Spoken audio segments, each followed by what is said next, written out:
Nós que fazemos política sabemos muito bem que essa é uma atividade que exige paixão, pois demanda grande sacrifício pessoal, comprometimento com causas, ideais e dedicação àqueles que nos legaram o mandato. É também uma atividade que desperta paixões, que provoca debates acalorados, às vezes bastante tensos, que antepõem visões diferentes de país e do mundo. Na realidade, não há atividade humana que prescinda das paixões e emoções. Como bem assinala o neurocientista Antônio Damasio em seu livro O Erro de Descartes, o livre-arbítrio não pode prescindir da emoção, pois ela é componente integral da maquinaria da razão.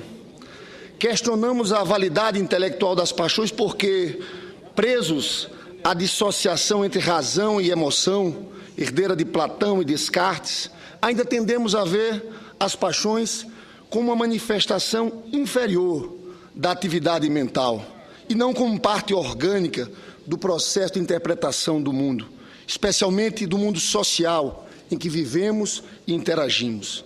As paixões são, assim, inevitáveis e bem-vindas.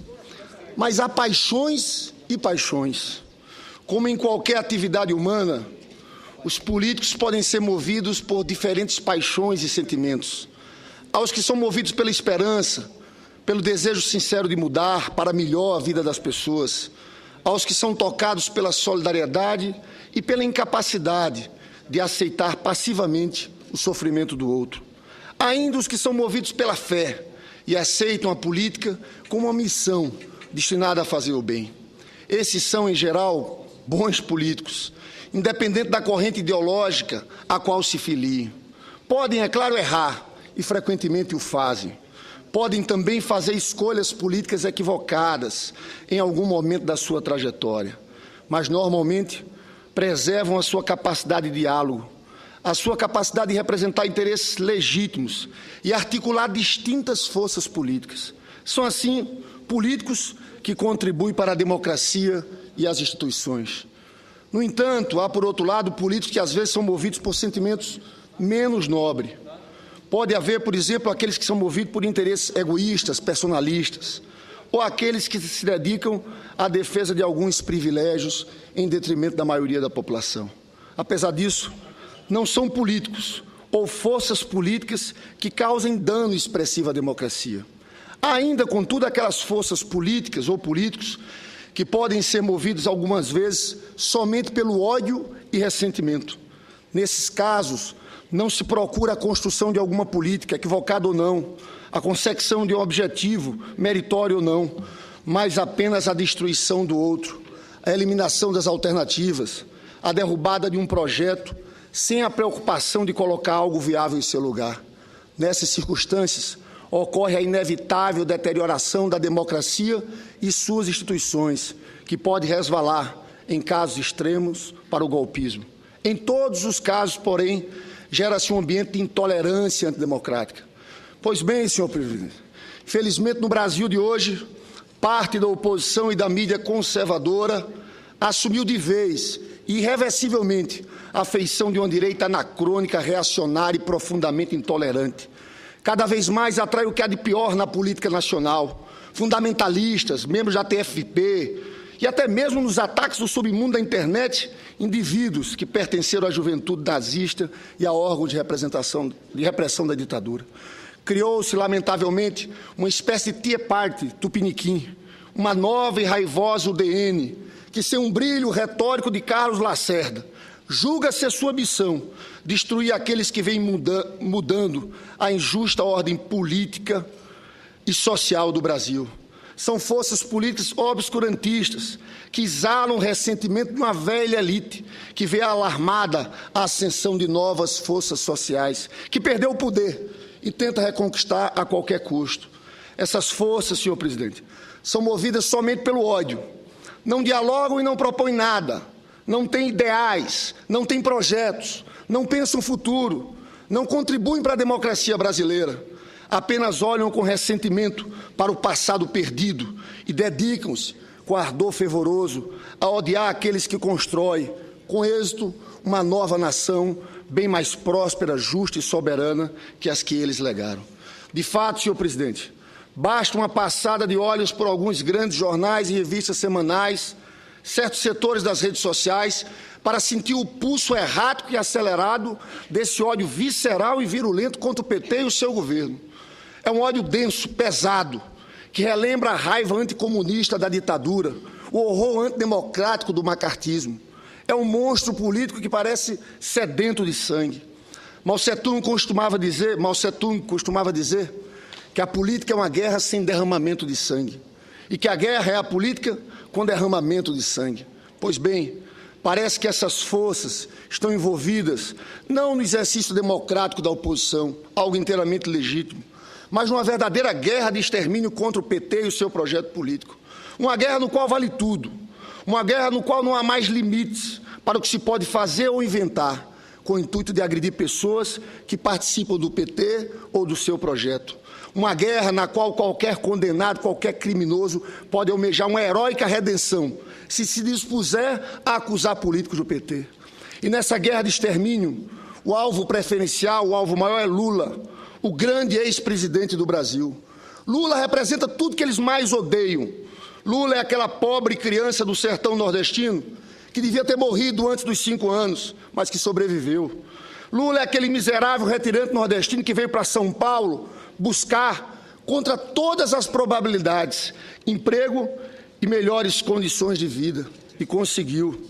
Lula é aquele sindicalista que não deveria ter liderado a sua categoria e rompido com o peleguismo, mas liderou e rompeu. Lula é aquele político que não devia ter criado, em plena ditadura militar, um novo partido independente de esquerda, mas criou. Lula é aquele candidato que não devia ter chegado ao poder, mas chegou. Lula é aquele presidente que devia ter fracassado, mas teve um êxito extraordinário. Lula é o excluído, que devia ter ficado em seu lugar, mas não ficou. Lula é esse fantástico novo Brasil que ele ajudou tanto a construir. Lula não deveria existir, mas existe. É uma nova realidade sem volta, contra a qual não há argumentos racionais, apenas o ódio espesso dos ressentidos. Porém, esse ódio contamina somente uma pequena minoria. Lula, ao contrário de outros governantes brasileiros, terminou 8 anos de governo com mais de 80% de aprovação. Uma façanha política extraordinária em qualquer democracia do mundo. É o cara, como disse Obama. E tal aprovação avassaladora não aconteceu por acaso. Lula fez, de fato, o melhor governo da história recente do país, gostem ou não os ressentidos. Com efeito, a grande ênfase do governo Lula no atendimento de forma massiva às populações de baixa renda retirou da pobreza cerca de 30% das famílias que viviam nessa condição. Com Lula, mais de 30 milhões de pessoas saíram da pobreza extrema. O crescimento econômico acelerado daquele período gerou ao redor de 14 milhões e meio de novos empregos com carteira assinada, mais que o dobro dos empregos formais gerados no período de 1990 a 2002. E a massa salarial cresceu, em termos reais, 20,7%. O Bolsa Família e os demais programas de transferência de renda, criados ou fortalecidos por Lula, protegem hoje quase 70 milhões de pessoas, mais de 1/3 da população. E as políticas sociais como um todo, que atualmente têm consistência e centralidade, transferiram para os mais pobres, para os nossos Lulas, 33 bilhões de reais por ano. Um salto extraordinário que contribuiu decididamente para a forte expansão do mercado interno de consumo de massa. Programas como ProUni, Reúne, Crédito Popular, Minha Casa Minha Vida, o Luz para Todos e outros distribuem oportunidades e realizam os sonhos daqueles que antes sequer tinham o direito de sonhar com a vida melhor. Concedo a parte, com muito prazer, ao nosso líder, senador Walter Pinheiro. Senador Lindbergh, quero primeiro dizer que Vossa Excelência traz aqui com dados e principalmente com uma, eu diria, forte carga de informações, algo que exatamente pode fazer o verdadeiro desenho dos motivos desses ataques. Primeira questão mais importante do que Vossa Excelência levanta acerca dessa figura extraordinária que promoveu transformações profundas é a maior das transformações que nós vivenciamos ao longo desses últimos anos no Brasil, o imaterial. A consolidação de instâncias e de processos democráticos. A mudança, inclusive, na forma de se relacionar. O aspecto fundamental da transparência. Foi na gestão Lula que se implantou nesse país o total, mas a plena condição de acesso à informação. É do governo Lula o projeto aprovado nessa casa que modifica as relações no que diz respeito, inclusive, ao trabalho da imprensa, de acesso à história e acesso também às informações dos gestores públicos. A lei de acesso à informação é do governo Lula. É do governo Lula e é no governo Lula que se processa a maior ação de combate à corrupção na estrutura desse nosso país. É no governo Lula. É no governo Lula que se reestrutura as carreiras do serviço público, dentre elas, aqueles que trabalham na nossa gloriosa Polícia Federal. É no governo Lula que se consolida a instância de Estado com a sua capilaridade, fazendo chegar aos diversos cantos desse país, com políticas públicas, com recurso, com desenvolvimento local, levando, portanto, oportunidade às pessoas. Isso materializado em diversos projetos que Vossa Excelência citou aí, Pronatec, escolas técnicas, que, aliás, estavam sob ameaças, estavam sob uma verdadeira bateria para o seu fechamento. Lula faz ressurgir as universidades, que agora há pouco aqui eu conversava com o senador Arcílio Gás, a Universidade de Mato Grosso, lá no Mato Grosso do Sul, na cidade de Dourados, hoje tem uma Universidade Federal, que participou de uma audiência. Universidades antes, somente nas capitais, senador Lindbergh. Quando alguém queria ir para uma Universidade Federal, teria que sair do interior e se deslocar para as capitais. As universidades federais ganharam a estrada, se capilarizaram nesse país, permitindo não só o acesso à universidade, com cotas, com ProUni para a juventude pobre. Na Bahia, senador Lindbergh, agora recente, no dado inclusive que eu utilizei na campanha, mais de 90 mil jovens nos últimos 7 anos, através do ProUni, acessaram a universidade. Jovens de famílias cuja renda não ultrapassa um salário mínimo, 2 salários mínimos. E aí? É esse o ataque, senador Lindbergh. Quando agridem o Lula, nesse atual quadrante da nossa história, não é para atingir a figura do Lula, até porque todos nós somos passageiros. É para destruir aquilo que o Lula ajudou a construir e que foi o timoneiro. Construiu algo que, independente do Lula, do Lindbergh, do Wellington, do Pinheiro, de quem quer que seja, essa consolidação continuará. Nós passaremos, mas essa instância vai continuar. O objeto não é atacar a pessoa do Lula. O desejo, a ânsia, é destruir esse projeto importante que o companheiro Lula foi capaz de construir. É esse o desejo. Porque esse desejo, ele se soma exatamente à possibilidade de destruir Lulas, de destruir outras pessoas, aqueles que virão e aqueles que continuarão esse projeto que o Lula teve coragem de iniciar. É esse o embate. É o embate imaterial, que se consolida, que se materializa com essas ações levianas, de alguém que tenta fazer agora ataques pessoais ao Lula. No momento em que esteve no banco dos réus, aqui, na CPI, na polícia, onde quer que seja, não teve nenhuma possibilidade de citar, inclusive, a questão do Lula. Agora faz. Com que objetivo? E por que tanta gente reverbera isso? Para destruir todas essas coisas que Vossa Excelência levanta muito bem. Para destruir esses feitos de um país que agora pode caminhar em outra direção. Que pode desafiar aqui agora, como faz a presidenta nesse momento, no mundo afora, a economia e dizer quem era um país que todas as vezes que os abalos internacionais se apresentavam, a nossa estrutura ruía. Agora a nossa estrutura enfrenta isso de forma diferente, com altivez e principalmente com proposta. Ao invés de apresentarem proposta para nos enfrentar, preferem fazer o ataque tentando nos desqualificar. A ausência de propostas leva as pessoas a fazer esse tipo de coisa.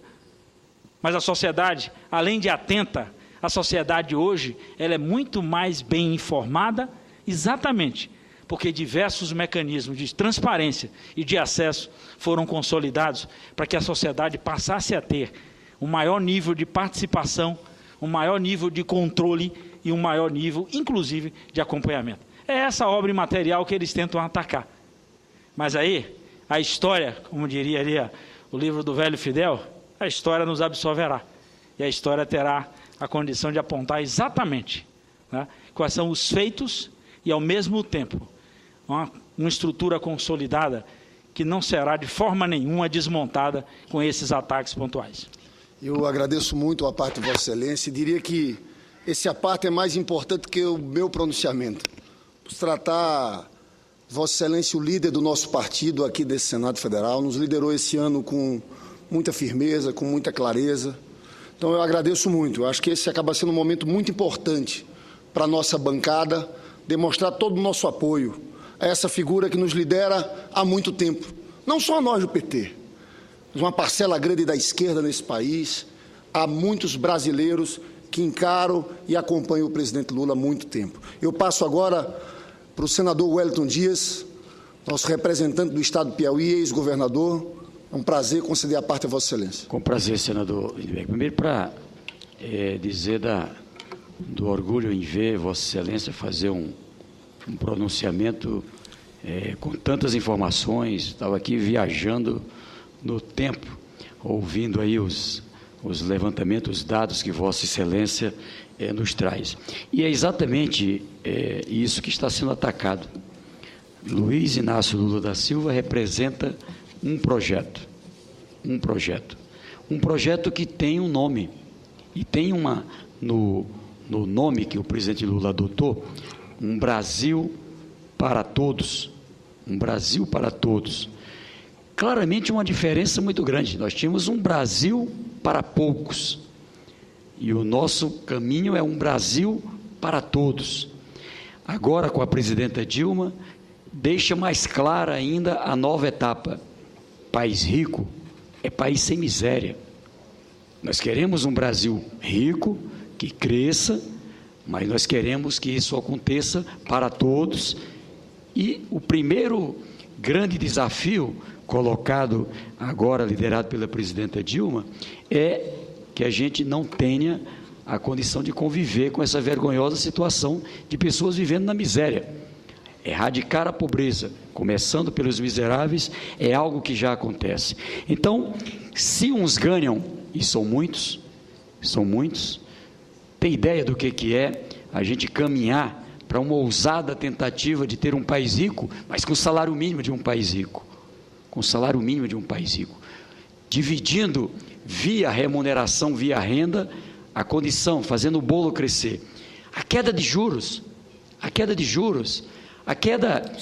desconto agora de energia. Veja os ataques colocados a um projeto que quer oferecer desconto de energia, o custo Brasil, redução de impostos, garantir as condições de liberdade em todas as áreas. Então, veja, eu cito isso para dizer que tem uns que ganham, tem uns que perdem. E os que perdem reagem. Portanto, claramente é um ataque mais do que ao Lula. É um ataque a um projeto de país, que hoje é destaque dentro do planeta. Mais do que isso, é um ataque daqueles que perdem na busca do poder a qualquer custo. E aí eu quero aqui parabenizar Vossa Excelência, dizer do orgulho que eu tenho. Muito obrigado, senador. Seu conterrâneo também de Nordeste, mas também de ver a sua ascensão, a exemplo do Lula, no seu caso no Rio de Janeiro, das suas conquistas, e é um jovem que com certeza já contribuiu muito com esse país e tem muito ainda a contribuir com esse projeto. Por isso que quero aqui parabenizá-lo e agradecer aqui por essa parte. Eu agradeço muito, senador Lindbergh, a Vossa Excelência, senador Wellington Dias. Permita-me interrompê-lo. para prorrogar a extensão da sessão pelo tempo necessário. Agradeço muito ao senador Wellington Dias. Pode falar. Meu querido Lindenberg, me permita só dizer uma coisa também. Junto, dentro desse pacote, muitas outras lideranças também são atacadas. E queria aqui também fazer justiça a uma liderança que também conheço e posso aqui dar o meu testemunho da sua história também, de seriedade, enfim, muitas vezes atacado também. O nosso colega senador Humberto Costa. Junto com esse ataque ao Lula, a outro. Por isso que eu concordo com Vossa Excelência que há algo orquestrado. Mas eu que creio em Deus, creio também que a verdade sempre vence. Muito obrigado. Muito obrigado, senador Wellington Dias. Eu concedo a parte agora ao senador Paulo Paim. Senador Lisberg, de forma muito rápida, o seu tempo está expirando, últimos 5 minutos, mas eu não poderia deixar de apartear a Vossa Excelência e cumprimentar pelo pronunciamento. Pronunciamento brilhante, bonito, pontual, daqueles que eu gosto, até meio que romanceado. Isso é bom, que mostra a sua emoção pela situação em que, no cenário nacional, os ataques ao presidente Lula são 24 horas por dia. Eu só complementaria, na linha do Wellington, que o presidente Lula, eu que trato tanto dos direitos humanos, seria bom lembrar, Secretaria da Mulher, que esse país sempre discriminou a mulher, nós temos hoje uma Secretaria Especial que trata da mulher brasileira. A Secretaria do Negro, a CEPIR, que tem feito um belo trabalho, criação do presidente Lula, a Secretaria dos Direitos Humanos ligada à Presidência da República, com a Maria do Rosário, que está fazendo um belíssimo trabalho.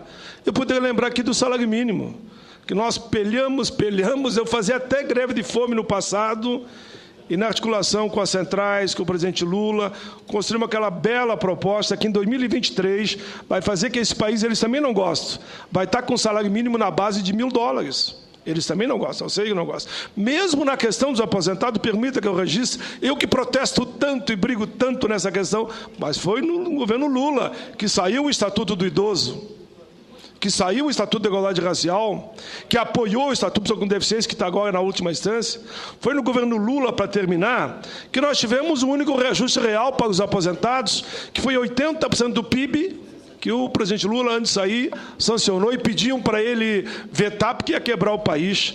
Mesmo na questão do fator, o presidente Lula disse, e eu sou testemunha centrais também, se vocês se entenderem na Fórmula 85 e 95, e as centrais não se entenderam, aprovem e eu sanciono. Esse é o presidente Lula, e por isso tanto ataque ao presidente Lula. O presidente Lula é uma liderança mundial. Eu dizia há uns tempos atrás, e repito de novo, olha, hoje você lembra de pessoas como Mandela no planeta, no cenário internacional. Mas se você lembra de Mandela, você lembra também de Lula. Meus cumprimentos a Vossa Excelência. Eu que agradeço muito Vossa Excelência, senador Paulo Paim, que muito ajudou, inclusive na discussão sobre o salário mínimo, teve o seu papel, construção dessa política, foi uma política vitoriosa para a construção desse grande mercado interno de consumo de massas no país. E, na verdade, se tem uma coisa que nos unifica, tem uma coisa que nos emociona, é falar do Lula e defender o Lula. Eu acho que isso tem que ficar bem claro para o país. Toda essa militância, essa gente com esperança, né? O Lula tem esse poder, porque a gente lembra do início, de como foi, das caravanas da cidadania, do compromisso com os pobres, com os trabalhadores. E a gente lembra da coerência, porque no governo, a grande transformação que o Lula fez porque olhou para os mais pobres, fez porque olhou primeiro, pela primeira vez, olhou primeiro pelos trabalhadores. A nossa triste tradição histórica era outra. Dessa vez nós crescemos distribuindo renda e oportunidades. Essa exitosa experiência brasileira, senador Wellington, na redução das desigualdades, comprovada por várias pesquisas, serve hoje de referência para Nações Unidas na luta contra a pobreza extrema em outras partes do globo. Recentemente, olha que interessante, o Boston Consulting Group divulgou um estudo, ignorado por uma parcela da grande imprensa, que comprova que o Brasil foi o país que apresentou a melhor qualidade do seu crescimento econômico recente. Sob a batuta de Lula e Dilma, o Brasil é o país mais eficiente do mundo na transformação de crescimento em bem-estar social. Com Lula, a Petrobras, ícone da intervenção no Estado no domínio econômico, antes ameaçada de privatização, se firmou como uma das 5 maiores empresas no setor petrolífero em escala mundial e descobriu os maiores campos de petróleo da história do nosso país, na camada pré-sal, projetando o Brasil como potência petrolífera tardia e possibilitando a alavancagem do nosso desenvolvimento recente, com novos investimentos maciços em educação. Na área ambiental, foram feitos avanços paradigmáticos. Já na famosa Conferência de Copenhague, em 2009, todos reconheceram o protagonismo do Brasil em assumir voluntariamente, sob liderança de Lula, metas ambiciosas de redução das emissões de carbono, na busca de soluções para o grave problema do aquecimento global. Com efeito, nosso país saiu de uma posição defensiva nesse tema e passou a colocar-se na vanguarda da luta ambiental entre os países emergentes.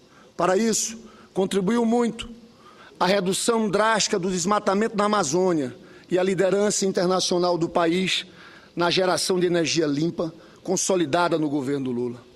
A nova política externa, adotada por Lula, contribuiu para aumentar nossa participação no comércio mundial e obter vultosos superávites comerciais, os quais foram fundamentais na superação da vulnerabilidade externa da nossa economia. O país evoluiu da posição de grande devedor para credor internacional, com um acúmulo de 360 bilhões em reservas cambiais, que desempenharam e desempenham um papel decisivo na crise financeira internacional desencadeada em 2008. Antes, qualquer crise periférica nos levava de pires na mão ao FMI. Hoje, mesmo na pior crise mundial, desde 1929, que já dura 5 anos, temos a confortável posição de credores do FMI e somos um país comparativamente pouco afetado. Ademais, senhor presidente, a nova política externa fortaleceu e ampliou o Mercosul, lançou as bases da Unasul, mudando o patamar de integração da América do Sul e articulou os interesses dos países em desenvolvimento nos fóruns internacionais e aumentou extraordinariamente nosso protagonismo internacional. Por isso, Lula é um grande líder mundial, respeitado em todos os países, algo que as lideranças cultuadas pelos que odeiam o PT jamais conseguiram ser e jamais serão. Observe-se que todas essas realizações foram obtidas num quadro de redução da relação dívida-PIB, inflação sob rigoroso controle. Até nisso, Lula foi mais eficiente que seu antecessor. Além disso, e esse um ponto de extremo relevo, a emergência de novas políticas deu-se, sob comando de Lula, no contexto de fortalecimento da democracia brasileira. Com efeito, como falou o senador Walter Pinheiro, transparência administrativa, a independência dos poderes foram fortalecidas, não houve fragilização do Legislativo e do Judiciário e as instituições de controle, como Polícia Federal, CGU e o TCU, etc., foram significativamente todas robustecidas. Não ocorreu, da mesma forma, a busca de um terceiro mandato, apesar da popularidade do presidente Lula ter superado, já ao final do governo, espantosos 80%. Em síntese, senhor presidente, sob a gestão de Lula, o Brasil aumentou sua importância econômica e política no cenário de crise, ao contrário do que aconteceu com as nações mais desenvolvidas. Assumiu a liderança internacional em energia limpa e na exploração da biodiversidade, em um momento em que o desafio de construir uma economia verde, com baixo índice de carbono, mobiliza todo o planeta. Avançou em seu papel destacado na produção de alimentos, em uma conjuntura internacional que projeta déficit crescente entre oferta e demanda de produtos agrícolas. Revelou seu imenso potencial de exportador de petróleo e derivados após a descoberta dos grandes campos petrolíferos do pré-sal. Aumentou seu protagonismo internacional, graças a uma política externa ousada e criativa, construiu um importante mercado interno de consumo de massa, com inclusão social de dezenas de milhões de famílias e consolidou suas instituições republicanas e o Estado democrático de direito. Senhor presidente, senhores senadores, senhoras senadoras, Lula mudou o Brasil. E não se trata de uma mudança abstrata e retórica. Foi uma mudança concreta, profunda. Ele mudou para melhor a vida de dezenas de milhões de brasileiros. Gente como ele, que não tinha nada ou muito pouco, e que agora come, mora, se educa, sonha. Brasileiros que se tornaram, enfim, cidadãos do Brasil. Trata-se, assim, de uma façanha extraordinária, histórica. Uma façanha que se torna ainda mais admirável quando levamos em consideração que, ao contrário do seu antecessor, Lula teve de enfrentar, de forma praticamente cotidiana, as pesadíssimas críticas e acusações, muitas vezes inverídicas e levianas, de uma mídia conservadora que se autodefiniu com muita propriedade como um partido de oposição. Nada disso interessa, no entanto, aos cultivadores do ódio. Com efeito, o ódio a Lula prescinde de argumentos, não necessita de racionalidade. Pior, prescinde de propostas alternativas, prescinde, sobretudo, do debate democrático, franco e aberto. Para eles, basta um insulto, a crítica baixa e de caráter pessoal.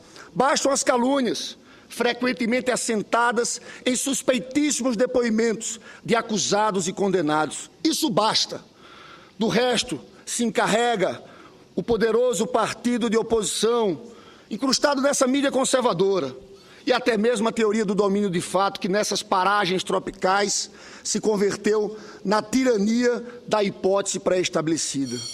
Senhor presidente, eu encerro dizendo que Lula, ao contrário dessa horda de ressentidos, não cultiva ódios. Teria até todos os motivos para fazê-lo. Ao contrário de muitos de seus detratores, Lula foi submetido, desde que nasceu, àquilo que Gandhi denominava a pior forma de violência, a pobreza. Não a pobreza digna de quem tem pouco, mas o suficiente. Não. A pobreza de Lula foi da miséria asfixiante, que nega comida, teto, educação, saúde e sonhos, que nega a cidadania, que nega direitos, que nega frequentemente a vida. E ao longo de sua vida, mesmo depois de superada a pobreza, Lula continuou a ser golpeado. Foi golpeado pela tragédia pessoal quando perdeu mulher e filho. Foi golpeado pela ditadura que o prendeu e calou. Foi golpeado por adversários políticos em campanhas eleitorais baixas. Foi golpeado pelo câncer. E, ao contrário do que se poderia esperar, não recebeu da horda dos ressentidos nenhuma manifestação de solidariedade. Recebeu, isso sim, insultos, o mórbido contentamento de alguns formadores de opinião e uma campanha grosseira para se tratar do câncer em um hospital público. Mas, ao contrário dos que amam odiá-lo, Lula não foi tomado pelo câncer da mesquinhez. Lula é um político e uma pessoa guiada pela esperança, pela vontade de superação, que, no seu caso, se confunde com a superação coletiva da legião de deserdados que ajudou a resgatar para a cidadania. A grande força do Lula, senador Paulo Paim, vem exatamente disso, dessa imensa capacidade de transformar sofrimento, obstáculos, preconceitos e ódio em superação, em esperança, em realizações. A força de Lula é justamente a grande força da população do Brasil. Povo lindo, magnânimo, solidário e muito diferente dessa elite arcaica que odeia e despreza. Um povo que se supera a cada dia com um projeto político conduzido por Lula e Dilma. Por isso, Lula está acima do ódio, dos preconceitos, das perseguições mesquinhas. Essa campanha de ódio não a atingiu e não a atingirá. Atingida por essa campanha é somente a democracia, que se empobrece com a falta de diálogo, com a falta de ideias, com a falta de propostas alternativas. E quando não há propostas e ideias, restam apenas as acusações vazias, a patética agenda de delegacia de polícia e o ódio sem causa, inútil, vazio, que depõe contra os que odeiam. Encerro, senhor presidente, dizendo que Lula, mesmo quando perdia, sempre foi vitorioso, porque lutava por seu povo, porque lutava por dias melhores, porque lutava pela vida. E quem luta pela vida, com esperança e solidariedade, nunca será derrotado, nunca será destruído. Quem luta pela vida do outro tem um lugar reservado no coração do Brasil. Para destruir Lula, terão então de destruir o coração do Brasil. E esse, meus caros, é eterno. Viva Luiz Inácio Lula da Silva. Viva Lula. Muito obrigado, senhor presidente. Agradeço a